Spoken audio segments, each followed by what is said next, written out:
बकी के कब्रिस्तान में जाते हैं और बकी के कब्रिस्तान में खड़े होकर के मगफिरत की दुआ करते हैं कि लानत है अल्लाह की यहूद और नसारा के ऊपर, उन्होंने अपने नबियों की कब्रों को मस्जिद बना लिया। लेकिन मेरे भाइयों, और आज भारत का कोई शहर ऐसा नहीं है और भारत का कोई ऐसा स्टेट नहीं है जहां किसी अल्लाह के नेक बंदे की कब्र पर आज सजदा न हो रहा हो, वहां सर न झुकाया जा रहा हो। कितने ऐसे दरगाह और कब्र है जहां लाल काले पीले धागे बांधे जाते हैं, सर झुकाए जाते हैं, औरतें वहां जाती हैं, बेपर्दगी होती है, बेहयाई होती है, शिर्क होता है, बिदात होती है। मेरे प्यारे साथियों, इस उम्मत ने अपने नबी की आखिरी वसीयत का ख्याल भी नहीं रखा। और आगे बढ़िए, इतवार का दिन आया, इंतकाल से एक दिन पहले। आज भी अल्लाह के नबी की तबीयत बहुत खराब है, कमजोरी से आप उठ भी नहीं पा रहे, मस्जिद में जा नहीं पा रहे, अपने बिस्तर पर लेटे हुए हैं आपकी जुबान, आपके होंठ हिलने की, ऐसा लगा कि आपके होंठ हिल रहे हैं, आपकी जुबान चल रही है। उम्मे हबीबा कहती है, मैंने कान लगा करके सुना कि देखूं अल्लाह के नबी क्या कह रहे हैं, आखिरी टाइम है अल्लाह के नबी क्या फरमा रहे हैं। कहती हैं, जब मैंने कान लगा के सुना तो अल्लाह के नबी कह रहे थे, अस्सलाता अस्सलाता वमा मलकत ईमानुकुम, हो लोगो तुम नमाज की पाबंदी करो, हो लोगो तुम नमाज का ख्याल करो, हो लोगो तुम नमाज को बर्बाद ना करो। आखिरी टाइम में अल्लाह के नबी को नमाज की फिक्र है। आज उम्मत को नबी से इतना प्यार है और नबी से इतनी मोहब्बत है कि नबी के नाम पर सड़कों को जाम किया जा रहा है और ढोल ताशे बजाए जा रहे हैं। लेकिन नमाज, पांचों टाइम की नमाज में आप मस्जिद में जाके देख लें, फजर की नमाज में कितने लोग रहते हैं, आप अपने मोहल्ले की मस्जिद में देख लें, अपने गांव की मस्जिद में देख लें। मेरे प्यारे साथियों, अल्लाह के नबी की आखिरी वसीयत थी नमाज के बारे में, लेकिन उम्मत को आज नमाज का होश नहीं। और हम कहते हैं कि साहब हिंदुस्तान में ये हो रहा है, वो हो रहा है, और फला की सरकार है और फला की सरकार है और फला जुल्म कर रहा है और फला जुल्म कर रहा है। अम्मा आयशा फरमाती है कि अल्लाह के नबी के ऊपर जब भी कोई परेशानी आती थी, अल्लाह के नबी नमाज में खड़े हो जाते थे। जंग के मैदान में भी आपने नमाज पढ़ी है, नमाज आपने कभी नहीं छोड़ी है। जंगे खंदक के मौके पर जब लड़ाई की वजह से असर की नमाज कज़ा हो गई और सूरज डूब गया, असर की नमाज में इतनी ताखीर हो गई कि सूरज डूब गया, तो अल्लाह के नबी ने बद्दुआ करते हुए फरमाया, मला अल्लाहु कुबूरहुम व बुयूतहुम नारा, अल्लाह ताला इन काफिरों के घरों को और इनकी कब्रों को जहन्नम की आग से भर दे, इनकी वजह से हमारी असर की नमाज कज़ा हो गई। मेरे प्यारे साथियों, अल्लाह के नबी को नमाज से इतनी मोहब्बत थी, आप कहा करते थे, जो इलत कुर्रतु ऐनी फिस्सलाह, ओ लोगों मेरी आंखों की ठंडक नमाज है। नबी को नमाज से इतनी मोहब्बत थी, आखिरी टाइम में नमाज की वसीयत करके जा रहे हैं, मगर उम्मत अपने नबी की इस आखिरी वसीयत को भी भूल गई। और क्या फरमाया आपने, वमा मलकत ईमानुकुम, और ऐ लोगों अपने गुलाम और लौंडियों का ख्याल रखना। उस जमाने में समाज का कमजोर तबका था गुलाम और लौंडी, उसको बहुत दबाया जाता था, बहुत कुचला जाता था। अल्लाह के नबी ने फरमाया, ओ लोगों अपने गुलामों और लौंडियों का ख्याल करना। आज गुलामों का दौर नहीं है, आज लौंडियों का दौर नहीं है, लेकिन आपके घर में अगर नौकर चाकर हैं और आपके अंडर में काम करने वाले मुलाजिम हैं, वर्कर्स हैं, तो वहाँ पर ये हदीस अप्लाई हो जाएगी और वहाँ पर इस हदीस को आप सेट कर लीजिए। जो भी आपके अंडर में है, आपके अंडर में काम कर रहा है, कोई मुलाजिम है, कोई नौकर है, यहाँ तक कि आपके बीवी बच्चे भी इस हदीस के अंदर आ जाएंगे कि वो आपकी जिम्मेदारी है, जिनके आप गार्जियन हैं, आप सरपरस्त हैं, आप उनका ख्याल कीजिए, कल अल्लाह ताला क्या हिसाब देना पड़ेगा। आज हमारे नौजवान लड़के और लड़कियां क्या कर रहे हैं मेरे भाई, मुझे सब खबर है, सारे हालात पर मेरी नजर है। जलसा हो रहा है, तकरीर यहां हो रही है, नौजवानों की बड़ी तादाद औरतों के पिंडाल के पास क्यों खड़ी है भाई, क्यों खड़ी? दुकानें लगी हुई हैं, जवान लड़कियां वहां पे खरीदारी कर रही हैं और लड़के उनके आसपास में मंडला रहे। क्यों मंडला रहे? हम सब समझते हैं मेरे प्यारे साथी। और आपको अपने लड़के और लड़कियों पर नजर रखनी चाहिए। कयामत के दिन पूछा जाएगा आपसे कि आपको इतनी लंबी दाढ़ी थी, माथे पर सज्जे का निशान था, रातों को तहज्जुद पढ़ते थे आप, और आपकी जवान बेटी रात को 2 बजे मोबाइल पर किसी से बात कर रही थी, आप क्या कर रहे थे? मां से पूछा जाएगा तू तो पर्दे में निकलती थी, तू तो चेहरा ढांप करके निकलती थी, तेरी 19 साल की 18 साल की लड़की मेकअप करके सज करके सवर करके बेपर्दा निकला करती थी, तू तो 50 साल की बुढ़िया है, तू तो 60 साल की बुढ़िया है, तू तो अगर बगैर पर्दे के भी निकलेगी तो कोई बहुत बड़ा मसला नहीं है, लेकिन 18 साल की 20 साल की तेरी जवान बेटी बगैर पर्दे के निकल रही थी। मेरी प्यारी माँ बहनों, कल क़यामत के दिन आपसे पूछा जाएगा, आपकी बेटी के बारे में आपसे पूछा जाएगा, आपकी बहन के बारे में आपसे पूछा जाएगा, आपकी औलाद के बारे में आपसे पूछा जाएगा। अल्लाह कुरान में कहता है, या अय्युहल्लज़ीना आमनू कू अनफुसकुम व अहलीकुम नारा, ऐ ईमान वालों अपने आप को और अपने घर वालों को जहन्नम की आग से बचाओ। मेरे नबी ने अपने आखिरी टाइम में वसीयत की कि अपने मातहतों का ख्याल रखो। जो तुम्हारे मातहत हैं, तुम्हारे बीवी हैं, तुम्हारे बच्चे हैं, तुम्हारे नौकर चाकर हैं, तुम उनका ख्याल करो। वो तुम्हारे गर्दन पर अल्लाह ताला की बहुत बड़ी जिम्मेदारी है, अल्लाह ताला की तरफ से, तुम उनका ख्याल करो। क़यामत के दिन तुमको उनका हिसाब देना पड़ेगा। सोमवार का दिन आया, अल्लाह के नबी की जिंदगी का आखिरी दिन है, फजर की नमाज का टाइम है। हजरत अबू बकर सिद्दीक नमाज पढ़ा रहे हैं, सहाबा पीछे नमाज पढ़ रहे हैं। अल्लाह के नबी की तबीयत कुछ बेहतर महसूस हुई, आप अपने बिस्तर से उठे, आपने अपने कमरे का पर्दा हटाया, सामने सहाबा नमाज पढ़ रहे हैं और अबू बकर सिद्दीक नमाज पढ़ा रहे हैं। अल्लाह के नबी ने ये मंजर देखा, आपके चेहरे पर मुस्कुराहट आ गई, आप मुस्कुराने लगे। मेरा मिशन कामयाब है, मेरे सहाबा मेरे मिशन पर चल रहे हैं, मेरे सहाबा मेरा काम कर रहे हैं, मैं दुनिया से जा रहा हूँ, मेरे सहाबा नमाज पढ़ रहे हैं, अबू बकर नमाज पढ़ा रहे हैं, सहाबा नमाज पढ़ रहे हैं। अल्लाह के प्यारे नबी अपने हुजरे के दरवाजे पर खड़े हैं और आपके चेहरे पर मुस्कुराहट है, आप हंस रहे हैं, मुस्कुरा रहे हैं। सहाबा ने नमाज की हालत में महसूस कर लिया, अल्लाह, मोहब्बत इसको कहते, मोहब्बत इसको कहते हैं मेरे भाई। सहाबा नमाज पढ़ रहे हैं मगर नमाज की हालत में सहाबा ने महसूस कर लिया कि अल्लाह के नबी अपने दरवाजे पर खड़े हैं और मुस्कुरा रहे हैं। सहाबा कहते हैं हमें इतनी खुशी हुई, इतनी खुशी हुई, इतनी खुशी हुई, हमें डर लगा कि कहीं हमारी नमाज ना खराब हो जाए, कहीं हमारी नमाज टूट ना जाए, कहीं हम नमाजों को छोड़ ना दें। अबू बकर सिद्दीक को भी एहसास हो गया कि अल्लाह के नबी अपने दरवाजे पर खड़े हैं। अबू बकर सिद्दीक पीछे हटने लगे। अल्लाह के प्यारे नबी ने इशारा किया कि अय अबू बकर, तुम नमाज को जारी रखो, तुम ही नमाज पढ़ाओ, तुम पीछे मत हटो। अबू बकर सिद्दीक ने फजर की नमाज पढ़ाई, नबी ने पर्दा हटा दिया, पर्दा वापस से गिरा दिया, और जब नबी ने पर्दा गिरा दिया, सहाबा कहते हैं ये आखिरी नज़र थी जो अल्लाह के नबी ने अपने सहाबा के ऊपर डाली थी, ये आखिरी दीदार था जो अल्लाह के नबी ने अपने सहाबा का किया। जैसे जैसे चाश्त का वक्त करीब हो रहा है, जैसे जैसे सूरज ढल रहा है, अल्लाह के नबी की कमज़ोरी बढ़ रही है, तकलीफ बढ़ रही है। आपकी बेटी फातिमा आपसे अपने बाप को देखने आती हैं, अपने बाप को तकलीफ में देखती हैं, बड़े दर्द के साथ हजरत फातिमा कहती हैं, वाह कर बाबा, वाह कर बाबा, हाय मेरे अब्बा की तकलीफ, हाय मेरे अब्बा की तकलीफ। अल्लाह के नबी कहते हैं, ए फातिमा लैसा ला अभी की करबुन बादल यौम, ए फातिमा आज के बाद तेरे बाप के ऊपर कोई तकलीफ आने वाली नहीं है, आज की तकलीफ तेरे बाप की आखिरी तकलीफ है, आज के बाद तेरे बाप के ऊपर कोई तकलीफ नहीं आने वाली है।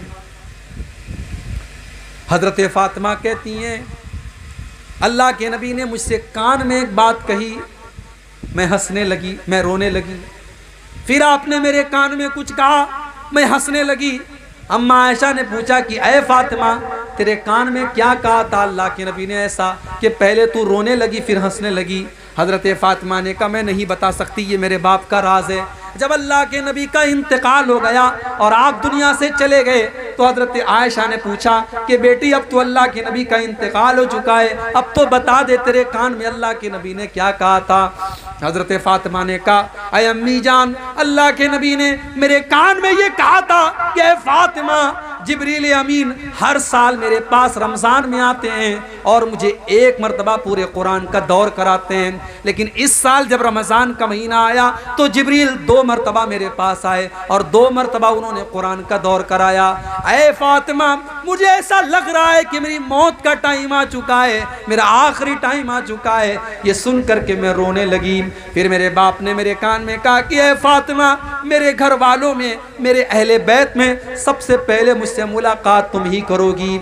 और ऐ फ़ातिमा, क्या तुम इस पर खुश नहीं हो कि तमाम जन्नती औरतों की सरदार तुमको बना दिया जाए? जब ये सुना तो मैं हंसने लगी, मैं खुश हो गई। मेरे प्यारे साथियों, जैसे जैसे चाश्त का टाइम करीब आ रहा है, अल्लाह के नबी की कमज़ोरी बढ़ती चली जा रही है। हज़रत आयशा कहती हैं कि अल्लाह ताला की ये तौफीक भी थी कि आखिरी टाइम में मेरा लुआब दुहन अल्लाह के नबी के लुआब दुहन के साथ मिल गया, मेरा थूक अल्लाह के नबी के थूक के साथ मिल गया। अम्मा आयशा फरमाती हैं, जब अल्लाह के नबी की वफ़ात का दिन था, सोमवार का दिन था, आखिरी दिन था, मेरे भाई अब्दुर्रहमान आते हैं, वो मिसवाक कर रहे थे, अल्लाह के नबी ने मिसवाक को देखा, आपने इरादा जाहिर किया कि आयशा मैं भी मिसवाक करना चाहता हूँ। अम्मा आयशा फरमाती हैं, मैंने अपने भाई से मिसवाक को लिया और अपने दांतों से मैंने मिसवाक को नरम किया, और फिर मैंने वो मिसवाक अल्लाह के नबी के हाथ में दे दी और अल्लाह के नबी ने इतने अच्छे तरीके से मिसवाक की जैसे सेहत और तंदुरुस्ती की हालत में आप किया करते थे, उसी तरीके से आपने मिसवाक की। इससे उलमा ने एक मसला निकाला है कि अगर इंसान को ये एहसास हो कि मेरा आखिरी टाइम है तो आखिरी टाइम मिसवाक करना चाहिए, ताकि अल्लाह के पास साफ मुंह लेकर के इंसान जाए। आखिरी टाइम में मिसवाक करना भी अल्लाह के नबी की एक सुन्नत। मिसवाक किया आपने। अम्मा आयशा फरमाती हैं कि मेरा लुआब दुहन अल्लाह के नबी के लुआब दुहन के साथ मिल गया, और जब अल्लाह के नबी दुनिया से गए तो मेरी गोद में सर रखे हुए थे, मेरे पहलू पर आप सर रखे हुए थे, मेरी गोद में आप लेटे हुए थे, और उसी हालत में अल्लाह के नबी का इंतकाल हुआ था। थोड़ी देर के बाद हजरत आयशा कहती हैं, अल्लाह के प्यारे नबी बेचैन हो गए। आपके बगल में एक प्याले में पानी रखा हुआ था, आप बार बार उस प्याले में हाथ डालते और अपने चेहरे पर आप पानी डालते और कहते ला इलाहा इल्लल्लाह इन्ना लिल मौति सकरात, अल्लाह के सिवा कोई माबूद नहीं है, बेशक मौत की सख्तियाँ होती हैं, बेशक मौत की सख्तियाँ होती हैं। अम्मा आयशा फरमाती हैं कि पहले मैं मौत की सख्ती को पसंद नहीं करती थी, पहले मैं मौत की सख्ती को बुरा समझती थी, लेकिन जब मैंने अपने नबी के ऊपर मौत की सख्तियों को देखा, मैं समझ गई कि मौत की सख्ती तो किसी के ऊपर भी आ सकती है। मैं उसके बाद कभी भी मैं मौत की सख्ती को नापसंद नहीं करती थी। अल्लाह के प्यारे नबी ने भी मौत की सख्ती को महसूस किया। मेरे प्यारे साथी, अब बार बार अपने चेहरे पर पानी डाल रहे थे और कह रहे थे ला इलाहा इल्लल्लाह इन्ना लिल मौति सकरात, बेशक मौत की सख्तियाँ होती हैं। फिर आपने आसमान की तरफ अपने दोनों हाथ उठाए और आपने फरमाया मअल्लज़ीना अनअमता अलैहिम मिनन नबिय्यीन वस्सिद्दीक़ीन वश्शुहदाई वस्सालिहीन, ऐ अल्लाह तू मुझे उन लोगों के साथ शामिल फरमा दे जिन पर तूने इनाम किया है, तू मुझे अपने नबियों के साथ शामिल कर दे, अपने सिद्दीकीन बंदों के साथ शामिल कर दे, अपने शुहदा के साथ शामिल कर दे, अपने सालिहीन के साथ तू मुझे शामिल कर दे। इतना कहा अल्लाह के नबी ने और उसके बाद आपकी ज़ुबान पर ये अल्फाज थे, अल्लाहुम्मा अलहिक़नी बिर्रफ़ीक़िल आला, अल्लाहुम्मा अलहिक़नी बिर्रफ़ीक़िल आला, अल्लाहुम्मा अलहिक़नी बिर्रफ़ीक़िल आला। ऐ अल्लाह तू मुझे अपने रफ़ीक़े आला के पास बुला ले, ऐ अल्लाह तू अपने नेक बंदों के साथ मुझे शामिल फरमा दे। ये कहते हुए अल्लाह के नबी के हाथ धीरे धीरे नीचे आते चले गए और आपके बदन से आपकी रूह निकल गई। इन्ना लिल्लाहि व इन्ना इलैहि राजिऊन। ये सोमवार का दिन था, ये 12 रबीउल अव्वल की तारीख थी मेरे भाई। उम्मत की तारीख में इससे ज्यादा गम का कोई दिन नहीं था, इससे ज्यादा अफसोस का कोई दिन नहीं। हजरत फातिमा अपने बाप की मौत का ये मंजर अपनी आंखों से देख रही हैं और कहती हैं, या अबता मन जन्नतुल फिरदौसी मावा अजाब रब्बन दा इला जिब्रील नना। ऐ मेरे अब्बा जान, आपने अपने रब की दावत को कबूल कर लिया, आप अपने रब के पास चले गए, आपका ठिकाना तो जन्नतुल फिरदौस है और हम जिब्रील अमीन को आपकी मौत की खबर दे रहे हैं। हम जिब्रील को बता रहे हैं कि ऐ जिब्रील, अब तुम्हारा दुनिया में आना बंद हो गया, अब तुम किसके पास आओगे, अब तो अल्लाह के नबी दुनिया से जा चुके हैं। ऐ जिब्रील, हम तुमको अल्लाह के नबी की मौत की खबर दे रहे हैं, अल्लाह के नबी की वफात की खबर। सहाबा के लिए बर्दाश्त के बाहर थी मेरे प्यारे साथी, सहाबा के लिए बर्दाश्त के बाहर थी। हजरत अनस कहते हैं, जिस दिन अल्लाह के प्यारे नबी मदीना आए, अज़ा मिन्हा कुल्लु शै, मदीना की हर चीज रोशन हो गई। और जिस दिन अल्लाह के नबी दुनिया से तशरीफ ले गए, आपका इंतकाल हुआ, उस दिन मदीना की हर चीज अंधेरी हो गई, हर चीज तारीख हो गई, हर चीज काली पड़ गई। उसी वफात के मौके पर जब अल्लाह के नबी की वफात हुई, हजरत उमर फारूक ने कहा कि ये गलत बात है, अल्लाह के नबी की वफात नहीं हुई है। हजरत उमर ने कहा, अल्लाह के नबी तो वापस आएंगे और उन लोगों के हाथ और पैर काट डालेंगे जो ये कहते हैं कि अल्लाह के नबी को मौत आ गई, आपकी वफात हो चुकी है।